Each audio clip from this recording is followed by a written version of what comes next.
துலாம் லக்னம். இந்த துலாம் லக்னம் தொழில் சார்ந்த நிகழ்வுகள் எப்படிங்க இருக்கும்? அவங்களுக்கு ஏற்ற இறக்கத்தோடு தாங்க இருக்கும். ஒரு 15 நாள் நல்லா இருக்கும், 15 நாள் ரொம்ப டல்லாகிடும். ஆனால் தொழில்ங்கிறது அவங்க செஞ்சு தான் ஆகணும் அப்படிங்கிற ஒரு எண்ணத்தோடு இருப்பாங்க. அதுவும் சந்திரன் அவங்களுக்கு நல்லா இருந்ததுன்னா தாராளமாக நீங்கள் தொழில் செய்யலாம்.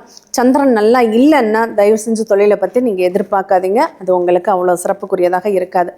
இப்போது துலாம் லக்னத்தில் பிறந்தவங்களுக்கு அல்லது துலாம் லக்னம் அட்சய லக்னமாக போகிறவங்களுக்கு ரிஷபத்தில் சந்திரன் இருக்காருன்னா சொந்த தொழில் பற்றி நீங்கள் ஆசைப்படாதீங்க. அது உங்களால் ரன் பண்ண முடியாது, கொஞ்சம் கஷ்டப்படுவீங்க அப்படின்னு சொல்லலாம். சரி, இவங்களுக்கு பொருளாதாரத்தில் மேன்மைகள் வருவதற்கு வாழ்க்கை துணையின் மூலியமாக பணம் வருவதற்கான வாய்ப்பு இந்த துலாம் லக்னத்துக்கு இருக்குது. எப்படி நம்ம மேஷ லக்னத்துக்கு சொன்னோமோ அதே மாதிரி ஒருத்தருக்கு வேலை இருந்தால் ஒருத்தருக்கு வேலை இருக்காது. அதனால் அட்ஜஸ்ட் பண்ணி வாழ்க்கையை ஓட்டுங்க. கண்டிப்பாக உங்களுக்கு சாதகமான பலன்கள் உண்டு.